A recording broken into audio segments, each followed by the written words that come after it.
My name's Melissa Carter. I'm 36 and I own a small coffee shop tucked between the pine hills of Ridgefield, Colorado. Most nights, I close up alone, wipe down the counters, and listen to the soft hum of the espresso machine cooling off. It's a rhythm I've built my life around. Quiet, simple, predictable. That night in late November, though, the rhythm broke. I was counting the register when my phone buzzed, a message from my sister, Amber. At least, I thought it was from her. When I opened it, I realized she hadn't meant to send it to me at all. It was a screenshot, a conversation between her and her boyfriend. My eyes froze on one sentence highlighted in blue. Melissa's just small-town boring. She'll embarrass me if she shows up at Dad's housewarming. The word boring felt heavier than it should have. I stood there, the light above the counter flickering, my reflection faint in the espresso machine glass. For a moment, everything inside me went still. I'd raised that girl. I gave up college when our parents died so she could finish school. I worked double shifts, slept in the back room, made sure she never had to worry about bills or books or rent. And now, in one careless line, I'd been reduced to small-town boring. I read it again, hoping I'd misread. But no, every letter burned. The kind of burn that doesn't make you cry. It just hollows you out. I locked the front door, pulled the blinds halfway, and sat on a stool, trying to make sense of the ache sitting behind my ribs. My hands were trembling, not from anger yet, just disbelief. I thought of all the nights I stayed up frosting cupcakes for her fundraisers. The mornings I drove 2 hours to Denver to bring her food when she said she was too busy to cook. Apparently, that kind of love was embarrassing now. I didn't call her. I didn't send the message back with a sarcastic reply like, "Thanks, sis." I just stared at the screen, hearing the hum of the refrigerator, the whistle of the wind sneaking under the door. Maybe this is what betrayal sounds like, I thought. Quiet, ordinary, like the sound of air when someone walks out of your life. Before I continue, have you ever been called not enough by someone you'd give everything for? If you have, tell me about it in the comments below. I read every single one. And if you've ever chosen peace over pain, hit that subscribe button, because this one's for you. I leaned back, letting the words small-town boring echo in my head like a bad song you can't turn off. I wasn't angry yet, just stunned. I had built a world for her out of coffee beans and late nights, and suddenly that world felt cheap. Outside, snow had started to fall. The street light painted silver flakes across the shop window. For the first time, I noticed how lonely the cafe felt when the laughter stopped. I closed my eyes and took a deep breath that tasted like espresso and regret. I didn't know it then, but that message would change everything.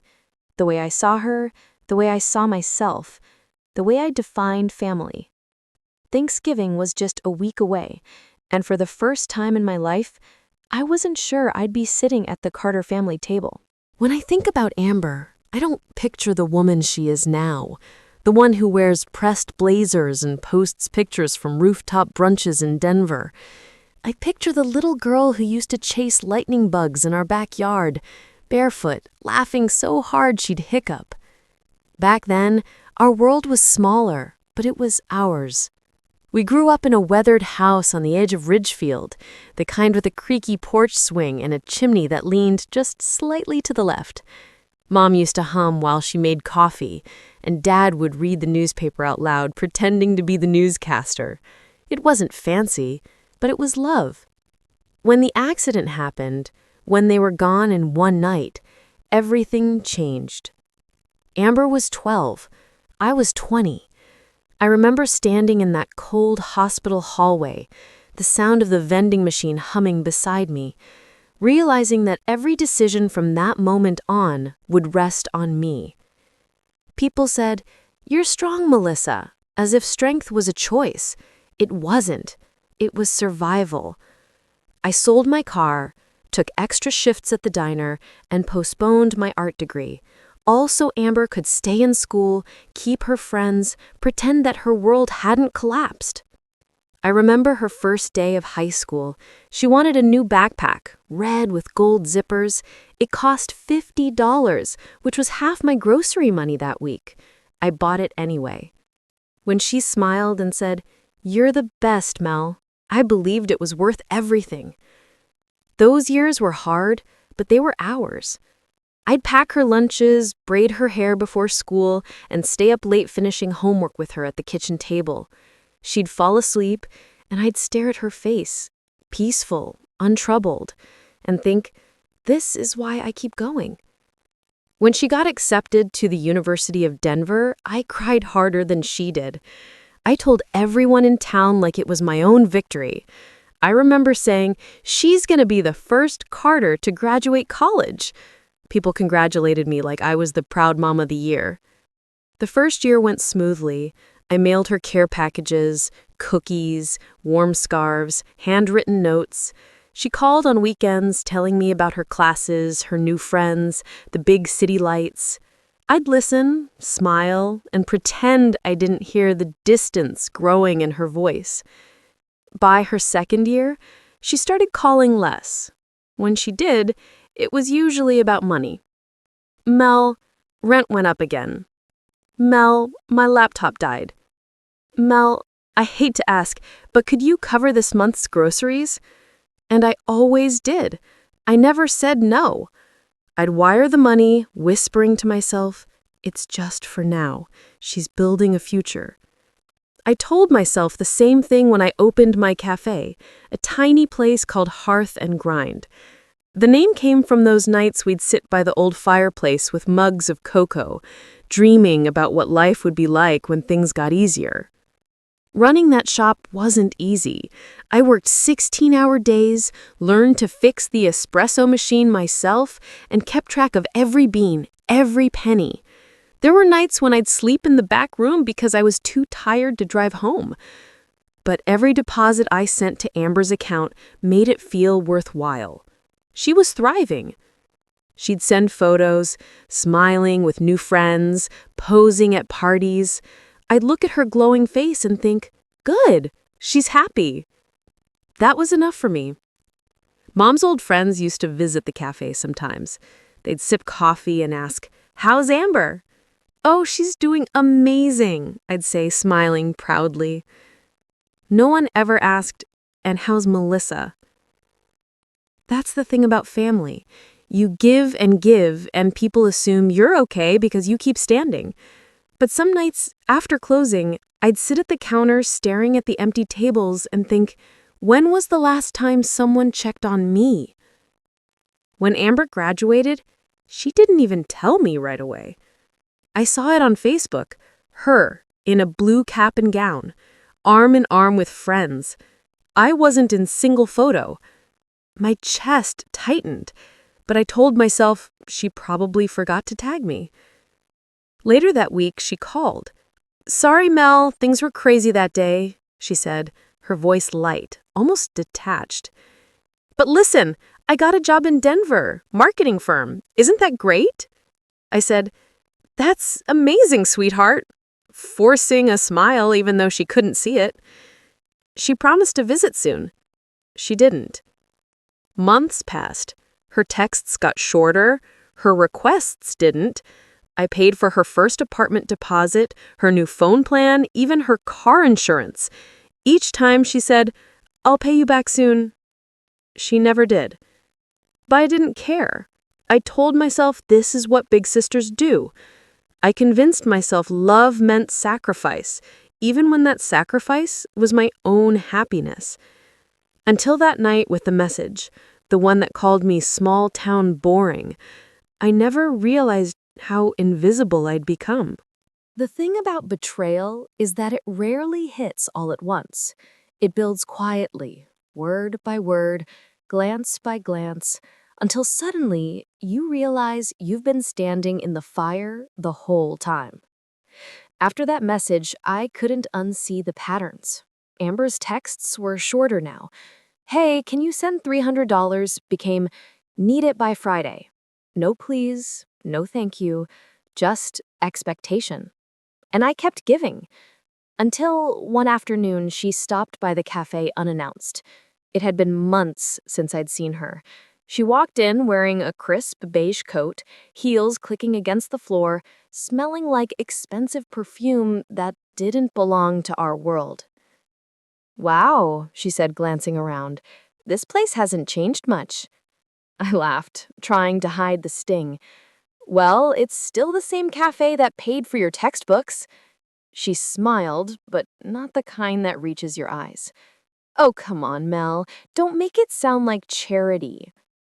That word, charity, landed like a slap. I wanted to remind her of every night I'd spent icing cupcakes until 2 in the morning, of every rent check I mailed when she said her account was overdrawn. But I didn't. I just nodded and asked if she wanted her usual caramel latte. She hesitated. "Actually, I don't really drink sugary coffee anymore. Grant," she paused, smiling proudly, "Grant says it's bad for your skin." I'd heard about Grant Lewis, the Denver boyfriend with a perfect smile and a trust fund. I didn't know much, but I knew enough to see he'd replaced everything I once was to her. We sat at the corner table, and she scrolled through her phone, showing me pictures of the two of them at charity galas and rooftop events. "He says I should think about getting into real estate. It's all about image, presentation." Then she looked up at me, scanning my flour-stained apron. "You could update this place, Mel. Maybe go for something more modern. I can help with your branding." My branding? As if the coffee shop I built from nothing was just another project for her portfolio. I forced a smile, even as my chest tightened. "I think people come here because it feels like home," I said. She tilted her head. "Yeah, but it's kind of small town. There it was again. Small town. That word had followed me all my life. But from her, it felt different. From her, it felt like a knife. Later that night, after she left, I scrubbed the counter harder than I needed to, trying to wash off the shame that clung to me. I wasn't angry yet. Not really.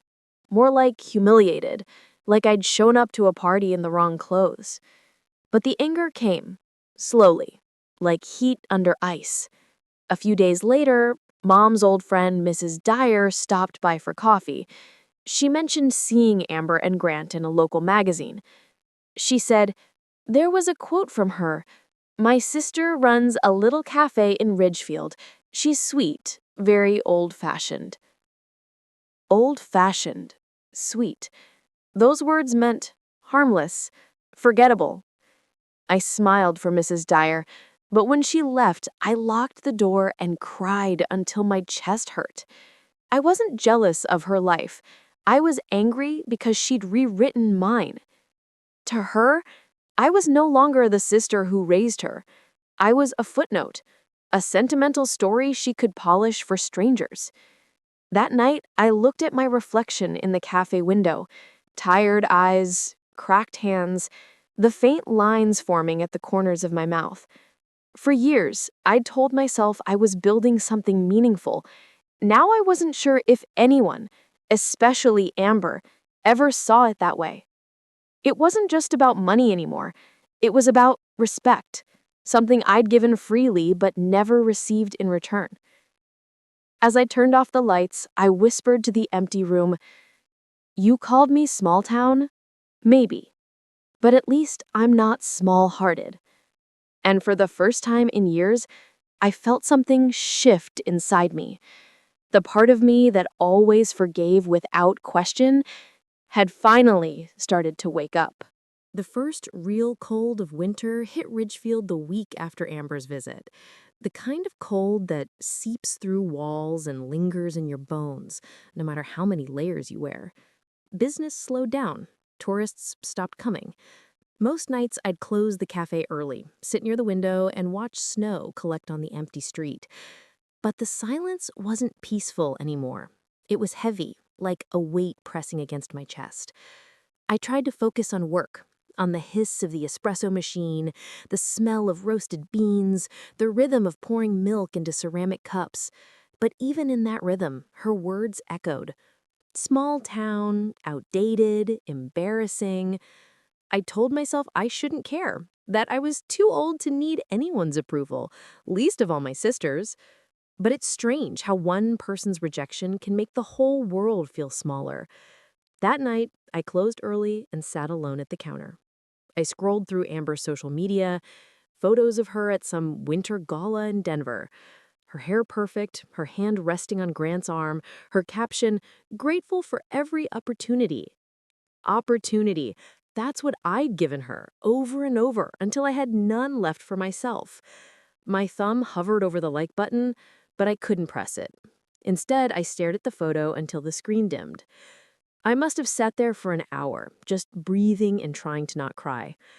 The cafe was so quiet, I could hear the clock ticking, each second stretching longer than the last. Finally, I reached for my phone and called Tom Reynolds, my old friend and accountant. He answered on the second ring. "Melissa, it's late. Everything okay?" I hesitated. I just needed to hear a voice that isn't in my head. He was silent for a moment, then said gently, "Did something happen with Amber?"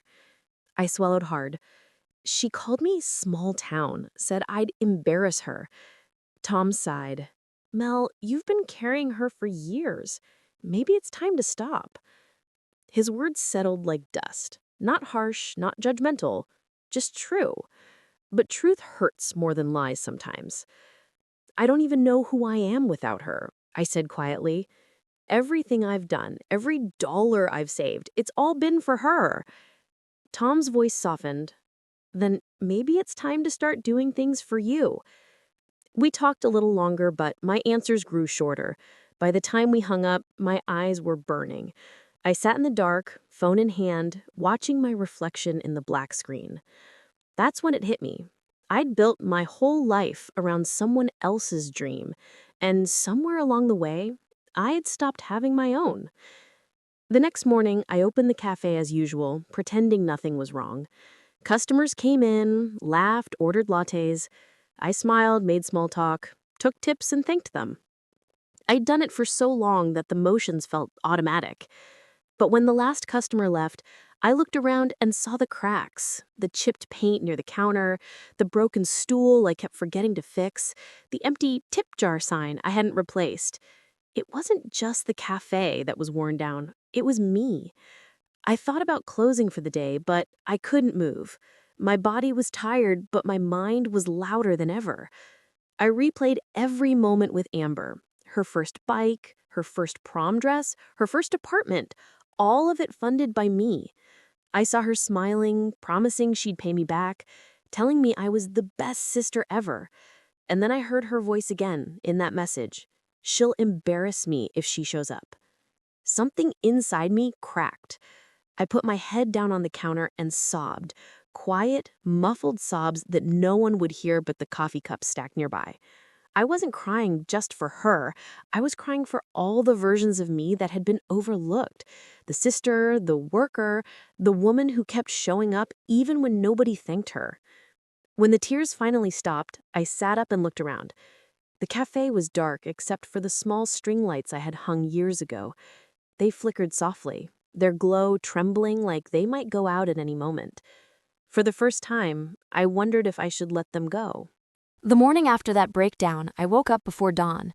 The world outside was still blue with frost, the kind of quiet that only exists before the sun forgives the night. For the first time in weeks, I didn't reach for my phone. I just sat at the edge of the bed, breathing. The ache in my chest was still there, but something about it had changed. It wasn't the same sharp pain of being betrayed. It was heavier, steadier, like the weight of a truth I was finally ready to carry. I showered, tied my hair back, and drove to the cafe early. The streets were empty, just the hum of my tires on cold pavement. When I unlocked the front door, the air inside was cold enough to see my breath. I turned on the lights and whispered to the empty shop, "You're still here. So am I." That was the moment something in me shifted. I realized I had been living in reaction to everyone else, Amber's needs, my parents' expectations, even the town's idea of who I was supposed to be. I'd been a background character in my own story. Not anymore. I brewed a pot of coffee and sat down with my ledger, the same old notebook I'd been using since I opened Hearth and Grind. The pages were smudged with flour and fingerprints, filled with lists, bills, and numbers that once meant hope. Now they told a different story. I traced the lines of bank transfers I'd made to Amber over the years, every temporary loan, every little favor. When I added it up, my stomach turned. $48,000. $48,000. That was more than my cafe had earned in profit last year, more than I'd spent on rent for the past 5, and I had nothing to show for it. For a long moment, I just stared at that number. Then I picked up my phone and called Tom Reynolds. "Tom," I said, my voice calm but steady, "I want to go over my accounts, everything I've sent to Amber." He didn't sound surprised. He said, "I was hoping you'd call." By noon, I was sitting in his small office above the Ridgefield hardware store, surrounded by coffee-stained papers and spreadsheets. Tom adjusted his glasses, did the math twice, then looked at me. He said, "You've been more generous than most parents I know, and she's not your child." I nodded. "Not anymore, she's not." He smiled faintly, the kind of smile people give when they see someone finally wake up. "Then it's time to invest in someone who deserves it." "Me?" I asked, half joking. "Exactly you." Driving back from his office, I rolled down the window even though the air was freezing. For the first time, the cold didn't hurt. It felt clean, like it was rinsing something out of me. That night, I opened my banking app and canceled every automatic transfer. Rent, utilities, tuition loans I'd co-signed years ago, all of it. Gone. With a few taps of my finger. It felt strangely anticlimactic, how quiet power can be. No yelling, no threats, just a decision. I closed the app, leaned back, and smiled. A small, tired smile, but real. Then I pulled out the binder where I kept my cafe's plans, the ones I'd ignored for years because I didn't have the money. A new espresso machine, outdoor seating, weekend live music. For the first time, I started budgeting for me. The next morning, I called my equipment supplier. "This is Melissa from Hearth and Grind. I want to place an order." He sounded surprised. "You finally getting that new convection oven?" "Yeah," I said, my voice firm. "And a new prep table. Something stainless, something solid." By the end of the week, the delivery truck pulled up to the curb. Watching them unload the shiny new oven, I felt something light up in my chest. It wasn't revenge yet, not really, but it was the start of something that belonged entirely to me. Later that night, I wrote an email to Amber. Short, polite, final. Subject, finances. "Amber, from now on, you'll need to handle your own expenses. I've covered more than enough. I believe you can stand on your own. Mel." I read it twice before hitting send. There was no anger left in me, just peace.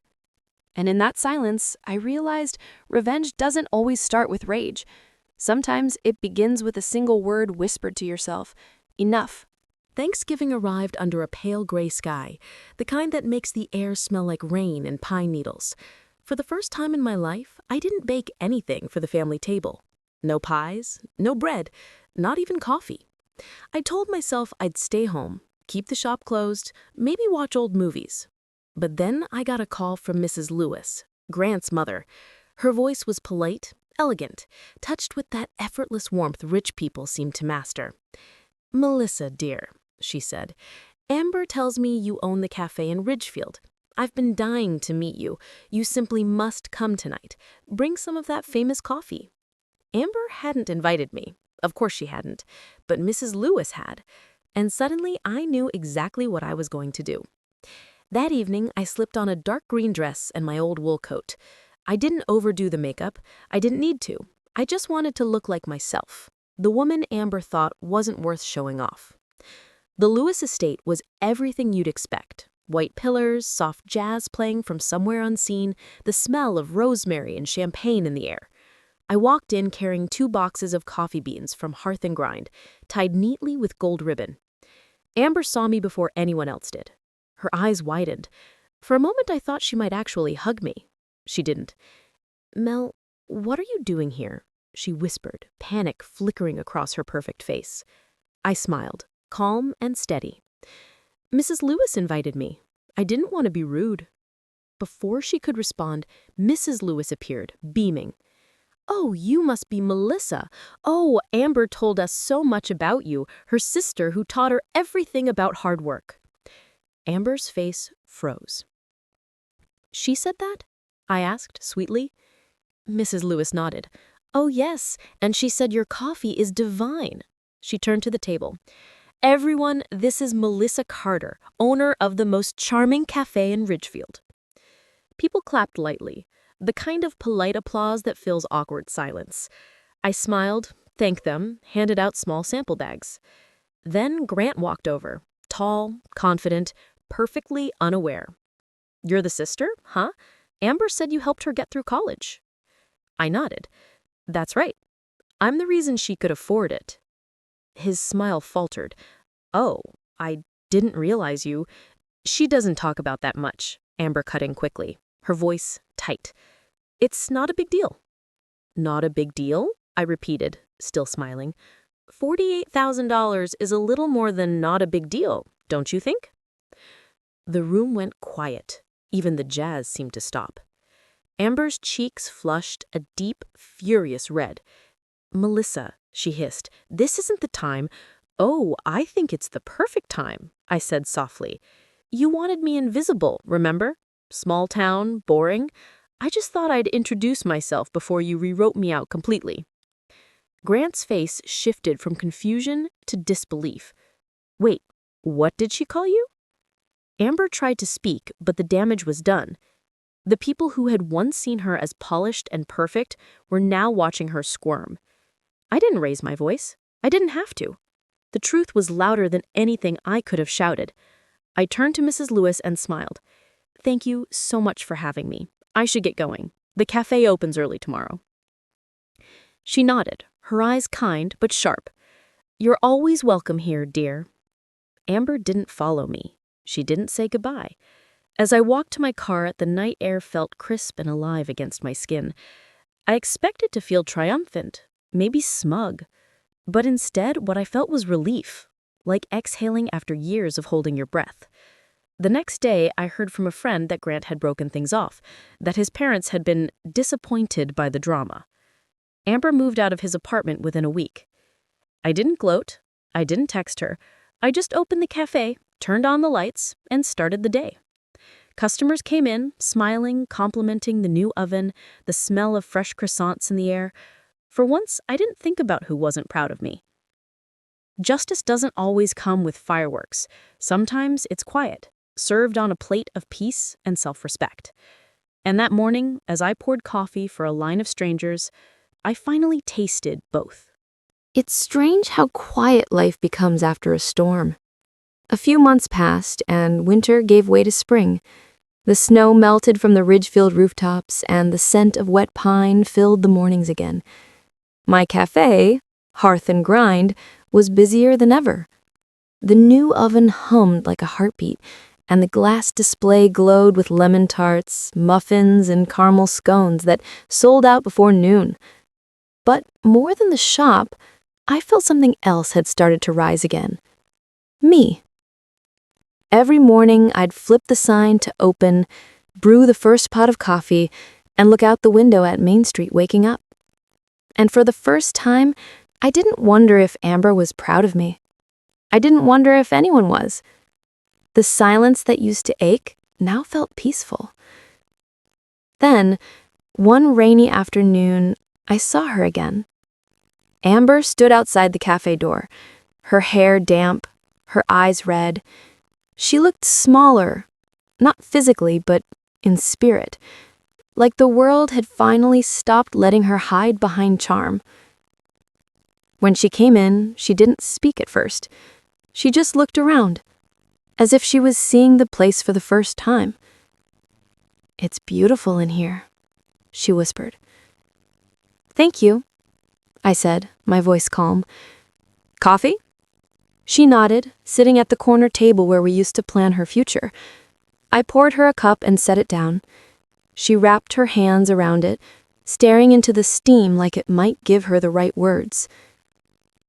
I messed up, she said finally, voice cracking. I lost everything.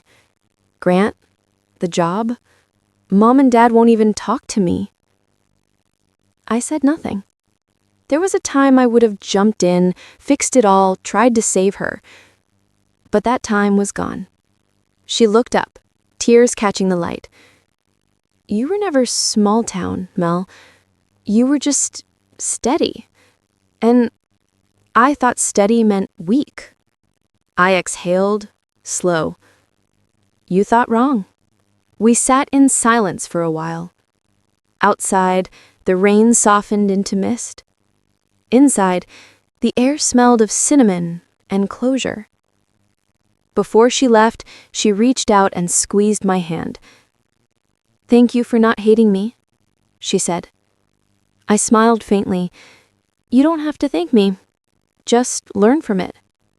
When the door closed behind her, I didn't feel triumph or pity, just quiet understanding. Some people grow only after losing what they took for granted. And some of us, the ones they left behind, learn that peace isn't found in payback, it's found in finally choosing yourself. That night, as I locked up the cafe, I looked at the glowing sign in the window. Hearth and grind. 2 words that had always meant work and warmth. Now they meant something more. Home and the grind that got me there. So, if you're listening to this and you've ever loved someone who made you feel small, I hope you hear me when I say this. You don't need their approval to be enough. You were enough before they even realized what they'd lost.